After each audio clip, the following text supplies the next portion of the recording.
오전 질의에 이어서 박균택 의원님 질문해 주세요. 네, 법무부 장관님께 질의드리겠습니다.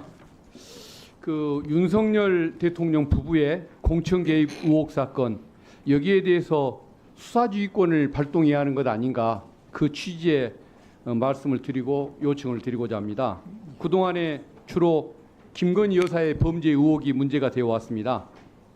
반면에 윤석열 대통령이 또는 부부 동반으로 의혹의 중심에 선 것은 그 용산 관저 공사 관련 문제와 해병 순직 해병 수사 방해 사건 두 가지 정도였던 것 같습니다.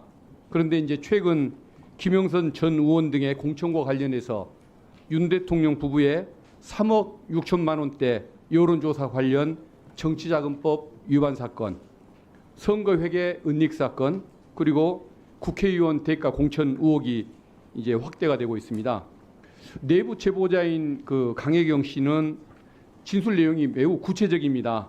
그리고 임기가 2년 반이나 남은 정부를 상대로 허위 조작까지 해가면서 그런 그 내부 제보를 해야 할 이유는 없는 걸로 보여지고, 그래서 저는 그게 굉장히 진실성이 인정된다는 생각이 듭니다. 그리고 명태균 씨는 최근에 검찰이 나를 수사하면 한 달 안에 정권이 탄핵을 당할 것이다. 감당할 수 있냐라고 큰 소리를 치고 있습니다. 그런데도 대통령실에서는 입장이 없다라고 얘기를 합니다. 정권 입장에서는 너무도 굴욕적인 이 상황인 것 같은데, 그런데도 이런 말을 이렇게밖에 답을 못하는 대통령실, 좀 문제가 있는 것 같습니다. 장관님 생각은 어떻습니까? 제가 평가할 이야기는 아닌 것 같습니다. 그러면 장관님도 입장이 없으신 겁니까?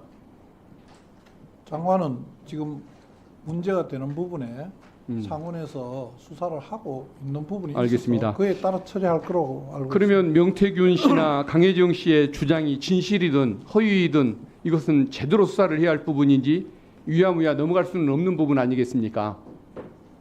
그래서 법과 원칙에 따라 처리할 것으로 합니다. 근데 이제 검찰은 국민적인 의혹이 큰 사건이 발생하면은 특별수사본부를 구성해서 수사를 했던 전례가 있습니다. 대표적인 사례가 박근혜 대통령 때 국정농단 사건이, 최순실 사건이 발생했었을 때 당시에 법무부 장관님과 검찰총장님이 개인적인 정리를 멀리하고 용기를 내서 특별수사본부를 구성했고, 그래서 수사를 실시했던 그런 전례가 있습니다. 야당 대표나 전직 대통령 가족을 상대로 3년째 표적 수사를 벌이고 있는 그 검사들 이번에 불러 모아서 좀 뭔가 독립성을 갖는 특별수사본부를 구성을 하고, 거기에서 정치자금법 위반, 선거법 위반 사건의 진상을 신속하고 적극적으로 밝히도록 수사 지휘권을 발동하실 생각은 없으십니까? 의원님, 제가 여러 번 말씀드렸습니다만 저는 장관으로서 수사 지휘권은 굉장히 제한적으로, 극도로 제한적으로 행사해야 된다고 생각하고, 지금 의원님께서 말씀하시는 그런 여러 가지 필요성이 있다면 검찰총장을 중심으로 하는 검찰에서 자체적으로 알아서 판단할 거라고 생각합니다. 그러면은 이처럼 정권이 농락을 당하는, 조롱을 당하는 이런 상황에서 이 경우에도 장관님이 나서지 않겠다고 한다면 장관님은 언제 나서시는 겁니까?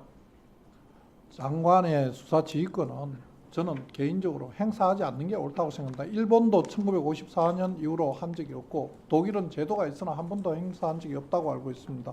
그리고 프랑스도 그 수사 지휘권 제도가 폐지된 것으로 알고 있습니다. 그 우선 장점도 있지만 그로 인한 폐해도 많기 때문에 장관들의 수사 지휘권은 가능하면 행사하지 않는 것이 옳다고 생각하고, 지금 말씀하시는 이런 부분도 여야의 입장을 바꿔서 생각해도 저는 똑같은 말씀을 드릴 수밖에 없다고 생각합니다. 장관님이 그런 입장을 가지시다고 한다면 그것은 많은 국민들은 정권을 옹호하는 태도라고 생각을 할 겁니다. 저는 만약에 윤석열 정부가 임기를 못 채우는 상황이 온다면 그것은 김건희 여사와 정치검찰 때문일 거라고 저는 생각을 합니다. 그런 평가를 받지 않으려면 공조적인 검찰 조직이라도 국민의 신뢰를 받는, 언젠가는 회복하는 조직으로 가져가시려면 수사주의권 발동을 한번 생각해 보시면 어떨까 생각이 드는데 한번 판단해 주십시오.